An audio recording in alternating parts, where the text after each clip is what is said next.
Hi, everybody. Before we get to another great interview, the Two Opinionated podcast could really use your help. And it's easy, it's free. IMDb, which is the entertainment database, imdb.com, named us a top 100 podcast. We came in at number 82. That's a big deal because there's 15 million podcasts and growing. So to be named to anybody's top 100 list, pretty big deal for us. And the way you can help is to go to imdb.com, look up the Two Opinionated podcast, and that's it. Just bringing our page up. That traffic really helps us out. Our YouTube channel is MeisterCon Pod. All we ask is that you subscribe. It's also free, but that really helps us to attract these amazing guests that we keep bringing on the program. And that's it. Two easy ways for you to support us, and we would really appreciate the help. Now let's get to that interview. Hi, everybody. Welcome to another edition of Two Opinionated. I'm so excited today. I've got visual artist, music producer, entrepreneur, and owner of the legendary Eighth Room, Justin Hollis, with me. I was going to say welcome, Jason, but I know you like to go with Hollis. So welcome, Hollis. Thank you, sir. That's all my friends call me by my last name. Well, So when you yeah, got a cool last name, that makes a good nickname. yeah. Well, Yeah. Mike Wall's not bad. No, That's it's that's terrible. It's that's terrible. one It's name though. too It's one short. name. Yeah, it's too short. I It's always one name my though. It's Mike Wall. my ex-wife, she was excited when we got married because her last name was Lee. So it was even shorter. So she's like, I gained a letter. I was like, yeah, you Yeah. should aim higher. Totally. Yeah. Well, Yeah. Hollis, welcome and excited to talk with you. But let's start this way. Give me a little bit of your background. Talk a little bit about your your work in the music industry and just kind of how you got started. Sure. It it started, I guess my career kind of started in high school. Yeah. You know, my parents owned a chain of music stores in the South called Ziegler Music. Oh, It was my yeah. mom and my stepdad. And I started working at the music store when I was 15, cleaning band instruments and kind of restringing guitars, things Yeah. like that. Um, Typical 15-year-old first time job type of situation. yeah. You start with the terrible end of it, and you kind of work your way in. So I did that for a summer, and then after, like during the latter parts of the summer, I was allowed to go into the store on the weekends and kind of work on the floor and help people out, help customers. And I think by the end of that summer, I was like one of the top salesmen um, at the music store, just from being there on like Fridays and Right. Saturdays. And so that kind of like set me up for 16, like through my high school years of Yeah. being able to go in and work in the store. And I just, I started making a lot of contacts because being a music store, we were located in Baton Rouge, Louisiana. Yeah. We had stores in two stores in Baton Rouge. There was West Monroe and a New Orleans store, and so we had a lot of the traveling musicians coming through, and I got to know a lot of them. So I started an A&R program in high school and was able to begin helping the traveling musicians with deals and basically buying things at cost and helping all those guys out. So I kind of got in pretty early on. And one of the cool things was at the music store we had some legendary like instrument teachers, like guitar teachers, drum teachers. The drum teacher at the store who taught there for forever was Herman Jackson. His brother was Randy Jackson, which was Randy Jackson from American Idol, played with May have heard of Journey. him. Right. Yeah, phenomenal bass player. Randy taught early on at the music store as well, but his brother taught for the whole time I was there. And I was a drummer, so Herman just kind of took me around with him, and he played with everybody. Yeah. So like when I was 16, 17, I was hanging out with like Ray Charles and Chuck Berry and Professor, Dr. John, Alan Toussaint. So I really kind of got to see a lot of culturally, rock and roll cool things, I mean, I got to ride in Chuck Berry's town car with him to the Amazing. stage. Just seeing things like that and kind of witnessing some of the stories that you've always heard about, but then being able to see, especially at a young age, that kind of set me up for making, conscious decisions of, is this the life, is this what I want to do for my livelihood? And I think very early on, I made that conscious decision of this is what I was going to do is music. Um, so I think being around all of these legendary guys really kind of propelled me into to artist development and management production. Really wanted to learn how to make records. And from being in the music store, like the music store, I think for me growing up was just the greatest thing in the world. It was like literally a kid in a candy store. I would go like a Friday night for me was not going out with my friends. It was like, hey, I want to spend the night in the music store, Saturday night, and then stay in there all Sunday. So it'd give you that opportunity to mess with like recording gear and all the new keyboards that were coming Yeah. out, and samplers and drum machines and guitars. Um, so that really kind of piqued my interest, and I was in a little band, and we started all the like recording and demos and things like that. So I knew at one point that I wanted to make records. Right. So the day I graduated high school, I moved to Los Angeles, California from Baton Rouge. Didn't know anybody, had no friends. It was just one of those things where I'm going to go to Los Angeles and I'm going to figure it out. I've seen And that movie. yeah, yeah, it is real, sir. It is real. Um, so yeah, moved to Los Angeles in 1992, and getting to Los Angeles, I think you have that. I think you have that, not an expectation, but you have that visual that you go there and things just kind of happen. Especially when you're young, you just think things happen. Right. And so and I got there and I learned very quickly that Los Angeles is a very big place. It's very spread out. So like the music industry is located from Hollywood to Santa Monica to Burbank. And in Los Angeles, that's a day drive. Right. It might be 7 miles away, but it takes you all day to kind of get around. Oh yeah. So Yeah, I told you I was there last week. It has not improved traffic wise. yeah, yeah, yeah. I don't know that it ever will, No. it's congested. Although the subway system that they have there now is greatly helped. But yeah, back then it was, you get there, you don't know anybody, you have no contacts, everything it seems like days away from you. Um, but one of the things that I did learn in that time period was, you have to make commitments. You have to understand that it's a marathon, um, and you just kind of have to roll with the punches.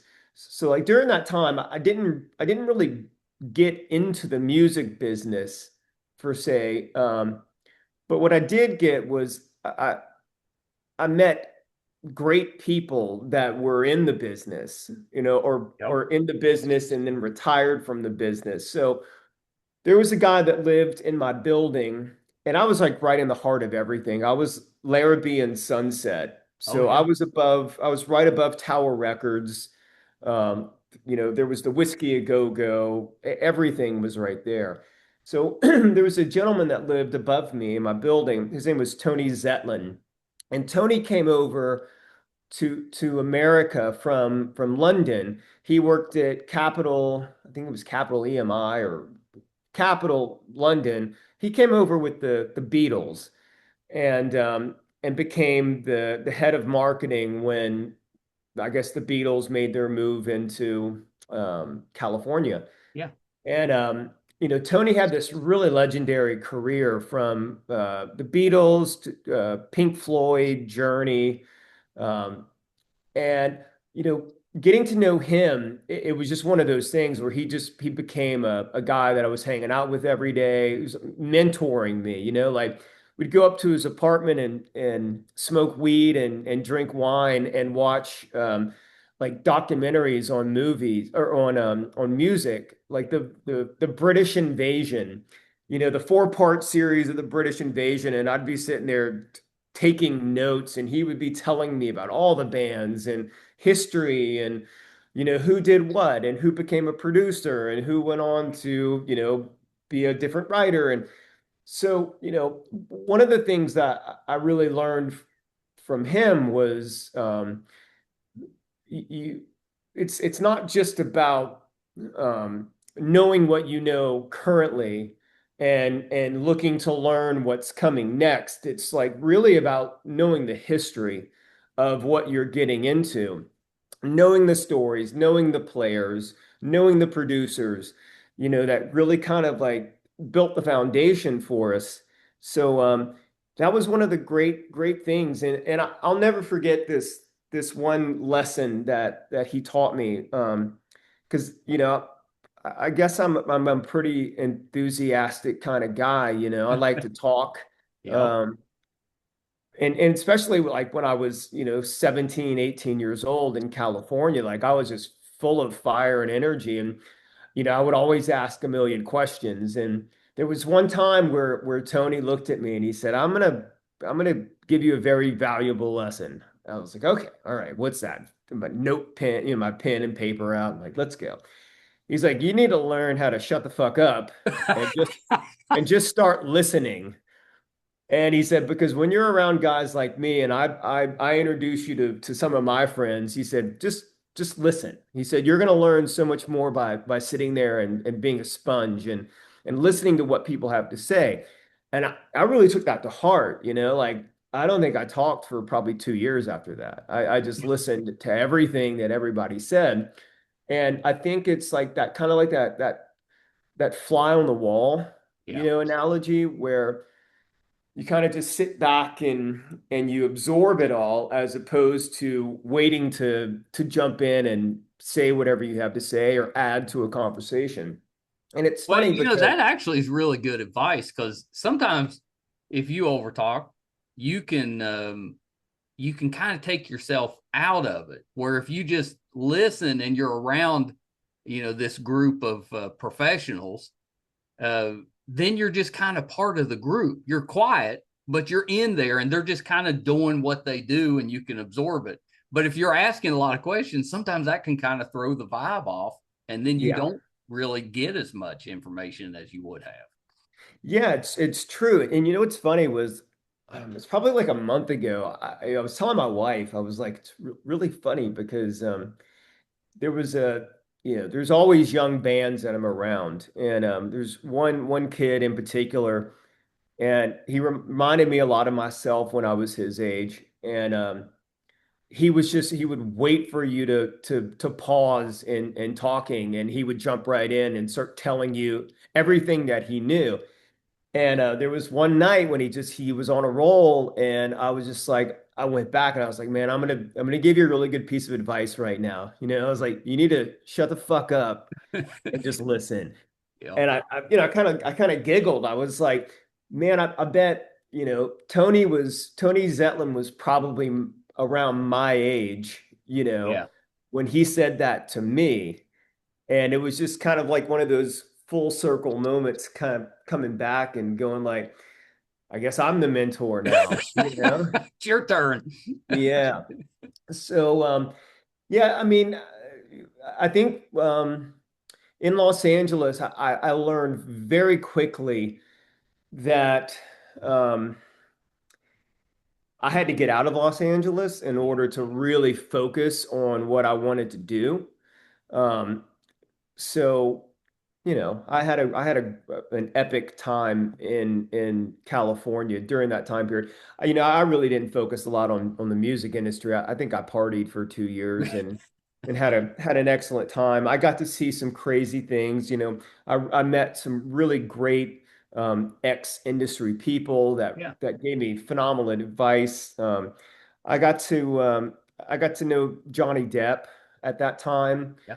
and became buddies with him. So one of the things that I really valued from that time was him bringing me in and letting me see. He had just bought in the Viper Room, and so I got to see kind of like the the building process and then the finishing process and then opening night and then a year and a half of things that most people will never comprehend seeing, just from Michael Jackson walking in with Elizabeth Taylor to Tom Petty and the Heartbreakers to the Pogues to Tom Waits all on the stage. Just one of those moments that um, I think plants a seed of kind of sitting back going like, man, like creating a moment like that in time, you're really time stamping something, something very special, that it may not live on for forever, but the stories will, you That's know? right. Um, so yeah, so I'm like around 2 years, 2.5 years, I made the move to Nashville. Because I'd come to Nashville from LA one time to visit and check it out. And Nashville was just like it was everything I was looking for, every everything that you could possibly think about music wise was on two streets, 16th and Yeah. 17th Avenue, Music Row. It's surprising how small it actually is. I mean, you could ride up those two streets and it was so active back then. I think I moved here in 1995. And it was so active. There was like songwriters on every porch, guys crossing streets with guitars to write with other people, every recording studio, every publishing house, every record label. It was all there. So I kind of, I started hanging around enough to be able to work myself into a mailroom position at MCA Decca. Yeah. And I started there and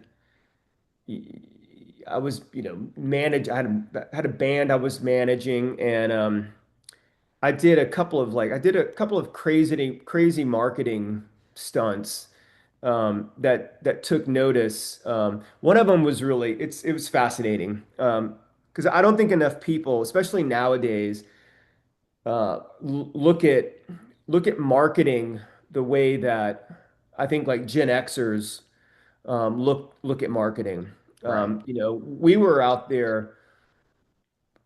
We'd get up at 4 o'clock in the morning and go do posters, and Oh, like you have to think outside of the box because you didn't have the internet, you didn't have anything. You had to visually plant your mark all over the city.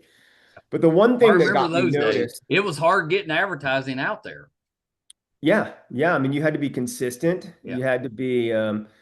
Just became the group that I was with at that time became notorious for the marketing that we would do. But the one that got me noticed was we got up one morning, like like about I don't know, like 3 o'clock in the morning or whatever. There was a McDonald's that was open 24 hours right in, you know, kind of like lower Broadway area. Yeah. And we went to the McDonald's. We got coffee and biscuits, and we just gotten these T-shirts made for the band. And we went to the homeless shelter, and because at 4 o'clock in the morning is when everybody is kind of let out of the shelter. Yeah. And we set up a table. We had biscuits and coffee. We had a map of the city. And we were like, look, it's free biscuits and coffee. We're going to feed you guys. But anybody who wants to help us, here's what we want to do. We want to give you a t-shirt, and these are the areas of the town that we want to just surge with t-shirts. And everybody loved it, like all these old guys and everything and all the stories that they're telling you back and they got into it. So by the time everybody started getting off the freeways to go into Music Row or whatever, we had it covered. It was just these t-shirts everywhere. And the next day it made the, I think it was like the Tennessean, or it made one of the newspapers. Yeah. And I was in the mailroom, and there's a gentleman by the name of Tony Brown who became a mentor of mine, still is. He was the president of MCA. And I just remember him walking in one day, and he walked past me and he goes, "Did you do that?" And I was like, "Yes, sir." And he was like, "All right." He was like, "Come with me, upstairs." And that kind of gives you the break, it kind Yeah. of, you set yourself apart from everybody else. And that's how breaks are made. You have to go That's out, right. you have to like kind of outshine everybody else. Otherwise, you're just going to be a worker. And from that point forward, I got into A&R. I worked with, the great Tony Brown, the great Mark Wright, two of my mentors back then, Frank Liddell and Travis Hill. All These are all Nashville legends now. And so I was kind of surrounded by a great team of people that brought me into A&R and production. So at that point, I was in recording studios, and for everything from like the Mavericks to George Jones, Trisha Yearwood. I got to see a lot of things, and I think these guys kind of brought me in, and I didn't do much. I started, as like maybe a second assistant or something like that. But they brought me in, and I really just kind of like, I sat and I absorbed and I watched and I learned. And after that, you just really start. You go to work, That's right. and by going to work, that means you're working for free. You do your job during the day. You go intern all night long at a studio. You get up, you go do something else in the morning before you go to work. It becomes 22-hour days Yeah. every day. But I think that when you're passionate about something and you love it, you don't think of it as work. You're just like, all right, getting up, going to make the donuts, like let's go. Yeah, from there it kind of took off. There was one, I'll just add this to the story really quick, and then we can move on. But there was one time where I went to Tony Brown, and I was like, Tony, I just really want to do what you do, you know? Yeah. And he's like, you're not going to get there by fucking working, you know? You got to get out. You got to go find a band. You got to break a band. You got to make this happen. You got to go make something happen. And that was another like time-stamped life lesson thing for me, where it was like, you're not going to get there by working. You're going to Right. have to get out. You got to go take risks. You got to go find something, and you got to make it happen, and you got to make people come to you, you know? Otherwise, That's pretty good advice for whatever you're doing. yeah, I think so as well. Yeah. Yeah. And then that in 2001, that kind of, well, no, it was early in 2001. It's probably like 98. That Yeah. set me on a different path. And then I met, my one of my great mentors, Bill Richardson, who's passed now. Um, his wife and I, we've been business partners since like around 2001. Yeah. And Bill and I, and then now Donna and I, she's my business partner in the Eighth Room. But Bill was one of those guys that he found and discovered Collective Soul. Oh, And okay. Yeah. he kind of, he moved those guys into his basement. He fed them. He bought their recording gear, helped them make their first record, and then he shopped it to the world, and nobody bought it. Collective Soul had 108 rejection letters. I know this because Yeah. I've seen them all. I've read most of them. Um, and so what Bill did, because Bill just had tenacity. He was one of these guys, if you told him no, he took that as a challenge, and he was gonna go make you say yes. Right. So his great story to me was, they had 108 rejection letters, and every morning he picked up the phone and he would call the music programmers at all the radio stations and ask them to play a song that he had sent them, and everybody was like, no, no, no. Anyway, there was like a radio station in, I think it was, I forget where it was. Like, we'll just say it was Atlanta, Miami, Yeah. right? I think it was like Fort Lauderdale, something like that, Yeah. right? And the guy answered the phone and he was like, the radio programmer was like, "Oh, you again." And Bill's like, "Look, come on. We've got a relationship now. You said no to me 100 times. Let's make it a yes on 101." And the guy told him, he was like, "I'll tell you what," he said, "I like you. I like your enthusiasm. I like your determination. So I tell you what, I'm going to listen to the music." He said, "I might not play the song you sent me, but I'm going to play a song today on my show." And Bill's like, "Great, thank you." That day he played Shine from Collective Soul, and it was drive time, and it lit up. Like the phones lit up, you know? And I think it was like a month later, it was number one at Billboard. So it just really goes to show you that you can, you can be told no 100 times, but it might be that 101 time that you get the yes, and the yes might change the course of your life. And, Yeah. Well, and it also shows that it doesn't hurt when you have somebody believe in you because, obviously he believed in Collective Soul, so he kept pushing for that, and look where it ended up. That may not have happened if he doesn't keep trying like that. yeah, yeah. And so, Bill really kind of like instilled a lot of, I guess like more of like the fatherly Yeah. kind of advice.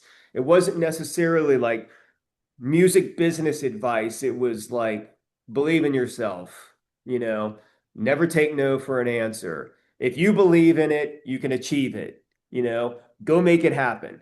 So it was all of these things that kind of propelled me into the next stage of my life, which was 2001, moving back to Los Angeles and kind of starting back into the music business in LA after taking in everything I'd learned in Nashville Yeah, and you were in a applying little different place for your second visit to LA. for sure. Yeah. Yeah.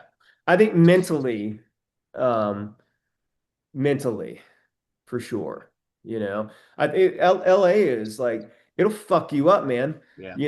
It'll take you down faster than So you have to be mentally prepared for the brutality of industry there because Yeah. it's just cutthroat. It's funny. I tell people all the time. It's like anytime somebody comes up to meet you in Los Angeles, the first thing they ask you is, what do you do?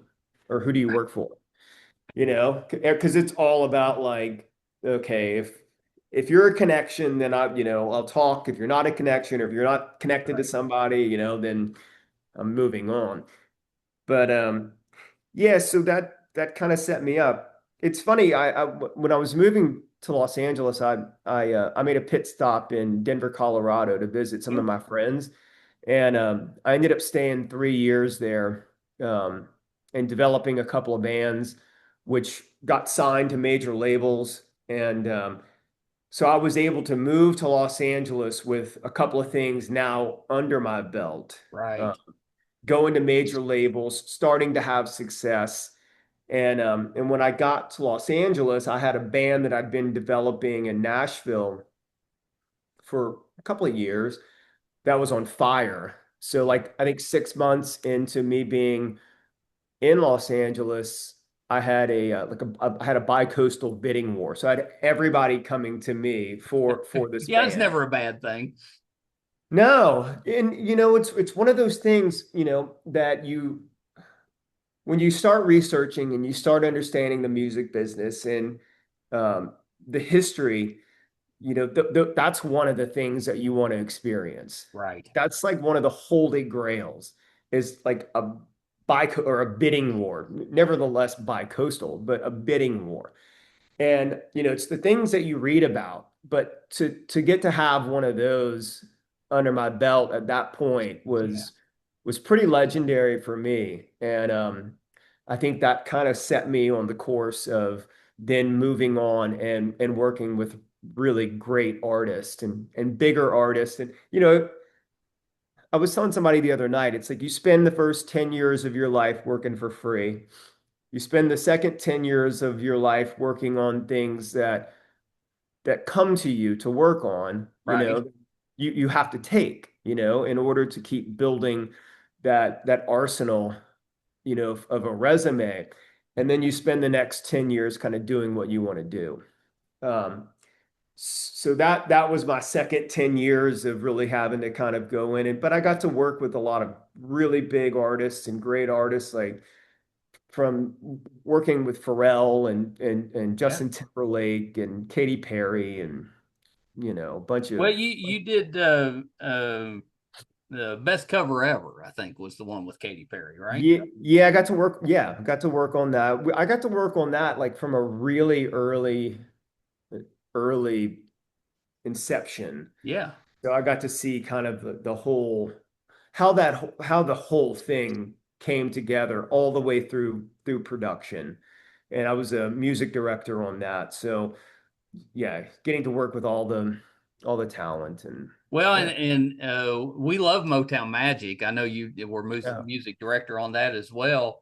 Yeah. Have you seen that? It's a great way for our the kids today to get introduced to some of that terrific music. I Well, love it. that was It's the more animated. yeah, that was the thing, and that's what really attracted me to that project. Because when I was growing up, I remember so clearly, man, like the first real introduction to music to me, besides my father's record collection, Yeah. um, it was the Muppets. You Yeah. know, it was like Dr. Teeth and the Electric Yep. Mayhem, Animal, you know, like that's as a kid seeing that, you know, and introduced to almost like that energy that little puppet band had was like insane to me. And I became a huge Muppets fan. Uh, and you know, credit that band, you know, as something that really kind of sparked in me. Yeah. So with that, with the Motown project, that's what kind of really drew me in was like, you know, the pitch was we're going for the ages of 6 to 10, and we want to introduce Motown to the younger generation. And the the idea was you take one song, Easy, right, by the Commodores.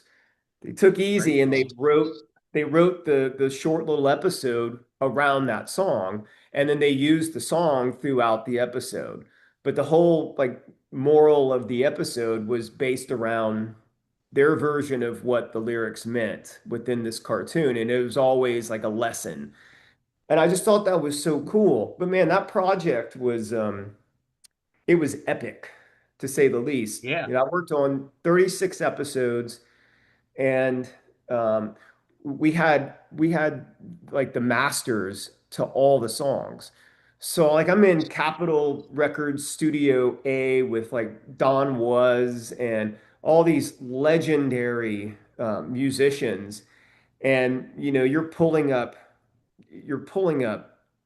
Mike, you know, the Jackson Five, ABC, yeah, 1, 2, 3. You're pulling up like the one that was the most epic, though, was we pulled up the song Ben from the Oh yeah. Jackson Five, and we were isolating the vocals and kind of listening to that, and people are crying, you know, um, just because it's you never get to you never get to do that, man. Like, you Yeah. know, that's like once in a lifetime experience.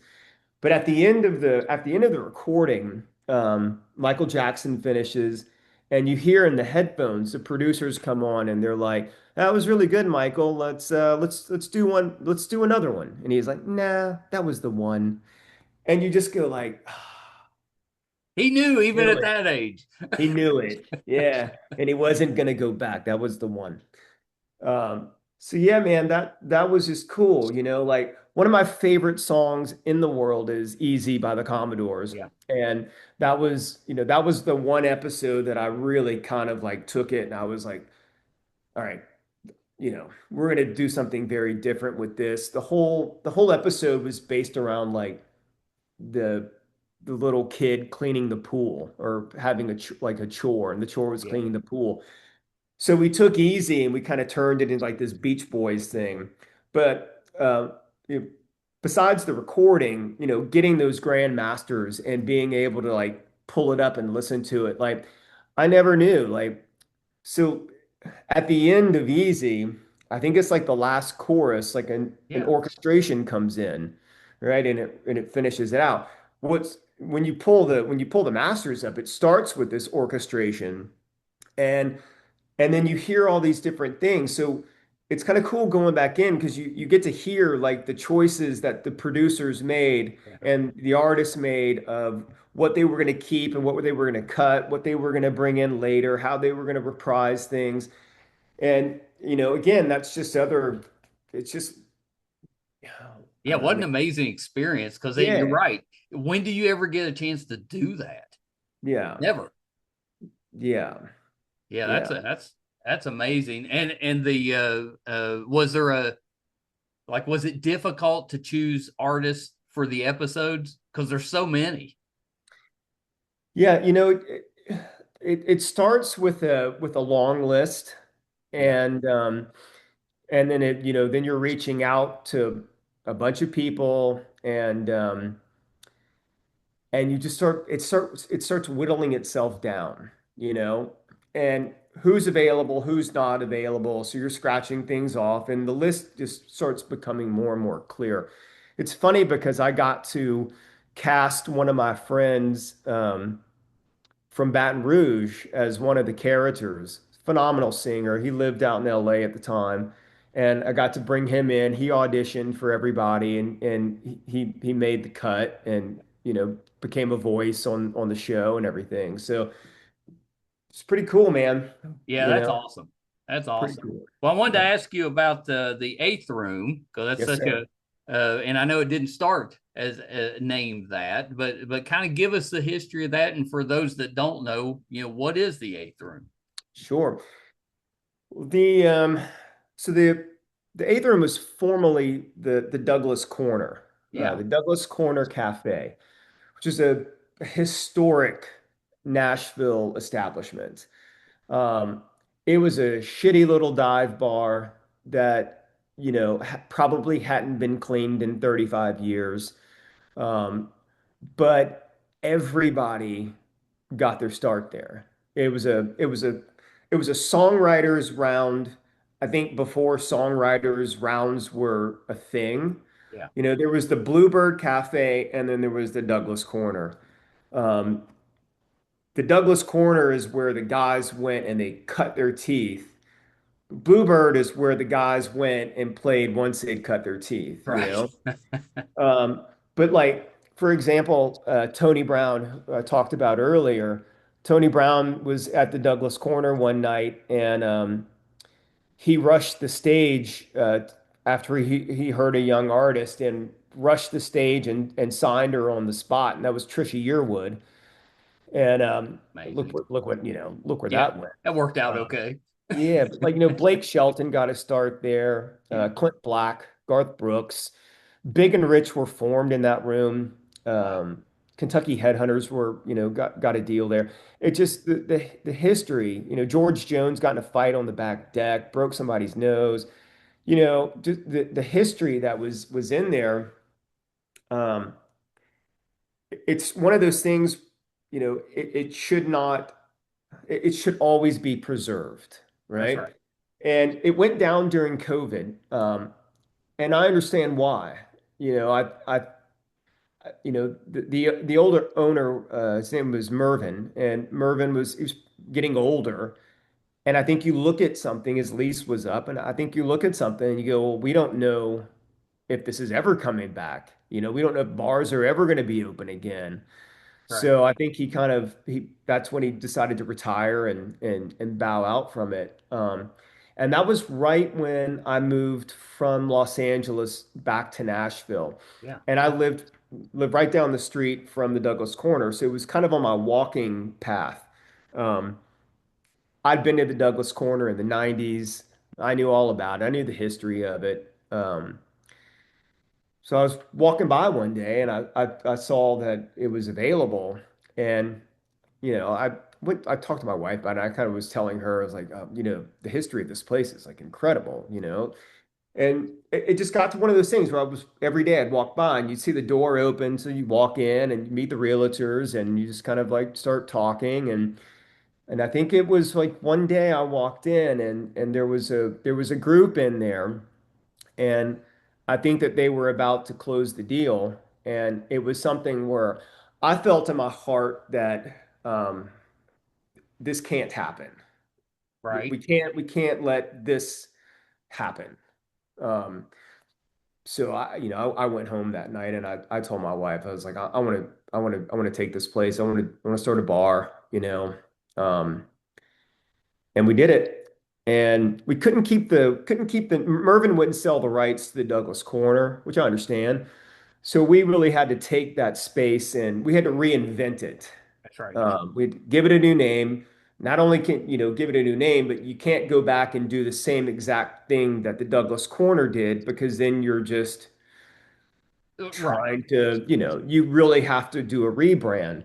So we cleaned it up and turned it into the Eighth Room, which is a secret little spot in Nashville on 8th Avenue, right across the street from Zany's. And it's kind of become its own legend now. One of the big things that I wanted to do was really maintain having the bigger artists in that 150 cap room. Um, and so the first band that played at the club was Shinedown. So it's not a bad thing, No, you that's know. pretty good. And we've had, not everybody that I've wanted, but we've had so many massive artists in there. It's been wild, and it's only been open for 3 years. Yeah. Yeah, So I thought it'd been open longer than that. That's impressive that you've we've had it for 4, but it yeah. took a year. It took 6 months to get the smell out and clean it. Um, and then another 6 months to get in and rebuild, design, and all that. But it's been interesting, man. It's like anything. It's a startup. It's um, you have more losses than you have wins. Yeah. Um, Seems like we've had a lot of wins with this one. It doesn't mean that it's easy. Listen, I have a great amount of respect for the hospitality industry. I always thought the music industry was hard, that it was 24 hours a day, 7 days a week. It's the same thing. It's all consuming and, people that have multiples, it's like you have to have teams of people because That's it's right. just it's a Well, you can't consuming do it business. without a team. It's just too Right. much. Yeah. So it's just been another valuable lesson. It's a different business. So you're having to use a lot of different skill sets that you have from being a marketer to a producer to a manager to a business Right. person, which, I'm not good at all. So thank God I've got a very smart wife who's very good at business. Um, It never hurts. it You got to takes have a, a it, it's, partnership. That never hurts. yeah, it just takes a lot of hats, Yeah. you know. But I'm very grateful that we were able to do this. I'm grateful for my business partner Donna Richardson, who was Bill's wife. She was like, let's do it. And then my wife and my daughter designed the entire place, Amazing. which that's probably that was I've been the voice and the face on interviews and articles and things like that. But the star is the design of Yeah. of Well, the yeah, eighth because if room. it's a crap design, nobody's going to come. Yeah, it's beautiful. And that's my wife and daughter designed the whole place, top to tail. And yeah, so it's been a great deal of fun. And I tell you what, man, there's no better way um of meeting everybody in a town very Yeah. quickly, then opening a bar that's relatively successful. You just you meet It everybody. opens some doors. Yeah. Yeah, yeah. So it's been kind of fun moving back to Nashville, having a project like Yeah. that.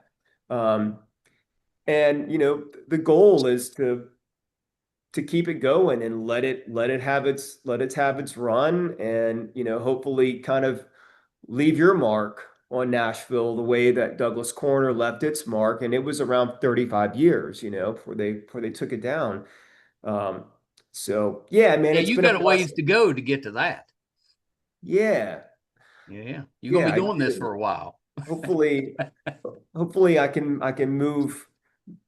move out of doing what I do, move people in to do that. And That's right. I get itchy. I'm an entrepreneur at heart, so 3 to 5 year window is about my And it's time for something new, I'm time guessing. for something new. Yeah, Yeah. yeah, Yeah. yeah. I got Once that. you I've always like it's like uh, artist development, you know, when you start with a band, and if you really see something in this band and you know that you can get in and you know you can help, you're looking at 3 to 5 years of your life, Yeah. you know, to really do what you need to do. It's not easy. So something like this, it's really kind of the same thing. Yeah. Kind of all consuming to It's get it launched. Yeah. Well, anything that you take on and you try and build a brand around, it's consuming. It's Oh it's yeah, I hard it's know. hard to build a brand. Yeah. We've been doing Yeah. this podcast for 6.5 years, and it's not just a daily grind. It's like an every hour grind, constantly Yeah. promoting. Yeah, because it kind of goes back to like even like artists now, you hear a lot of people complain that I just want to focus on my music. It's like, well, that's a part of it now, you know. Right. It's not 10 years ago, that's a piece of it now. You have to be really good at that. You have to be exceptionally good at that. You Yeah. also have to be really good at marketing. You also have to be really good at like social media, and you have to be good at video making, and you got to be good at all these things. And that is a 24-hour a day job. Yeah, it It's is. it's not easy. But consistency is key. And the more you do it, the better you become. And like you're saying, like you said, 6 years you've been doing it. Yep.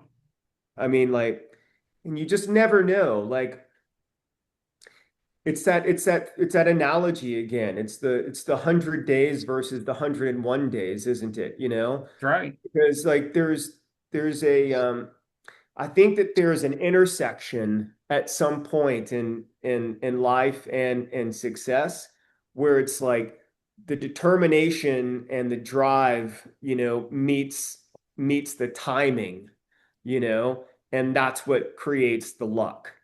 And we never know when that intersection is going to be. But Well, that's and right. But always you have to be ready when it comes. 100%, Yeah. 100%, yeah. And I tell people all the time, I'm like,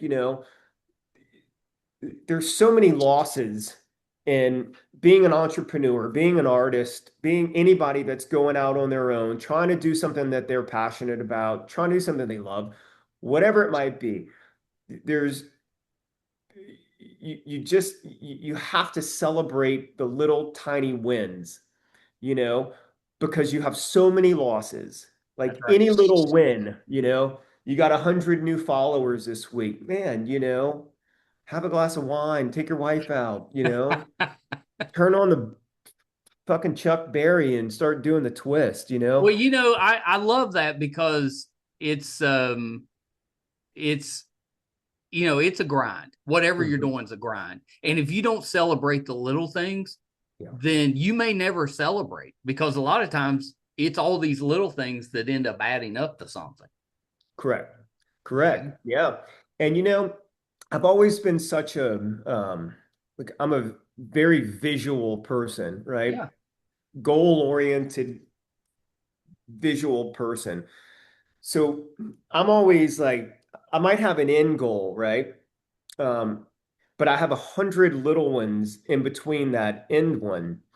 And as you start moving up and moving through these little tiny goals, you know, the the big goal that you had just gets a little bit closer. Well, then you start kind of raising the ceiling.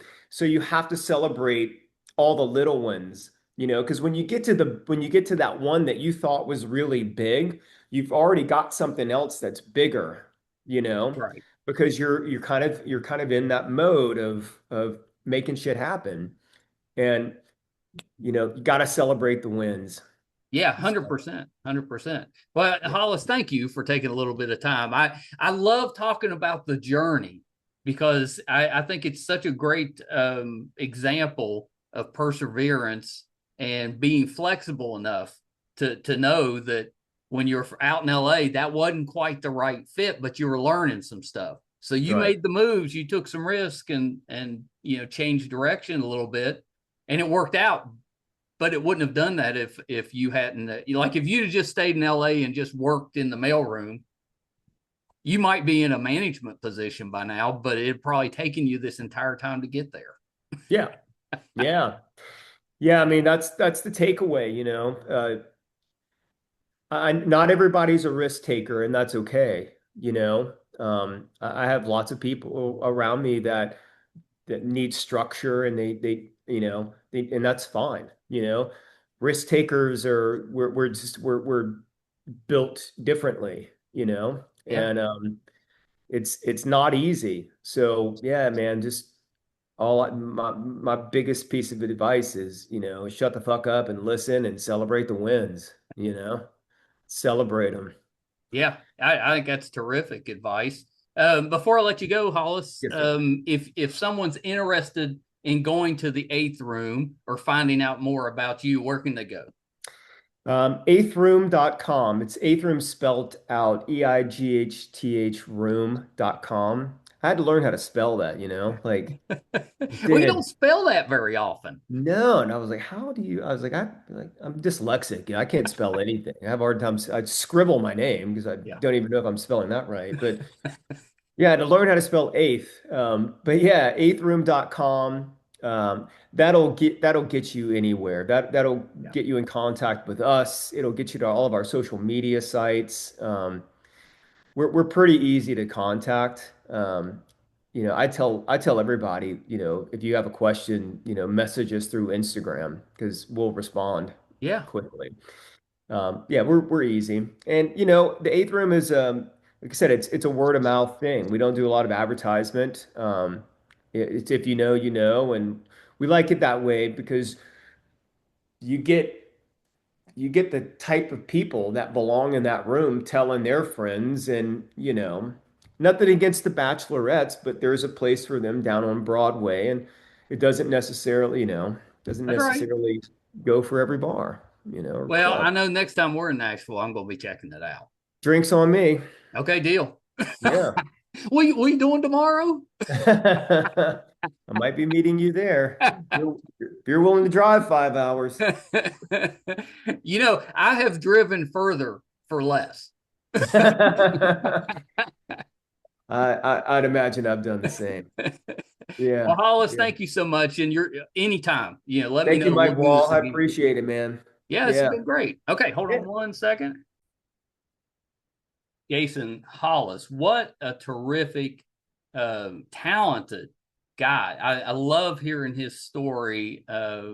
He's worked around the music industry his entire life. He's got every connection you could possibly have.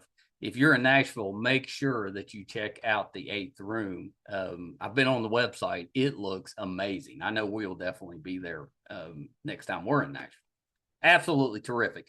Thank you guys for tuning in. Our YouTube channel is MeisterCon Pod. Please subscribe, really helps us out. Our website is meistercon.com. You can find right now, you can find over 1,000 episodes, audio and video versions. So please check us out there, meistercon.com. Thank you guys so much. Till next time. Bye, everybody.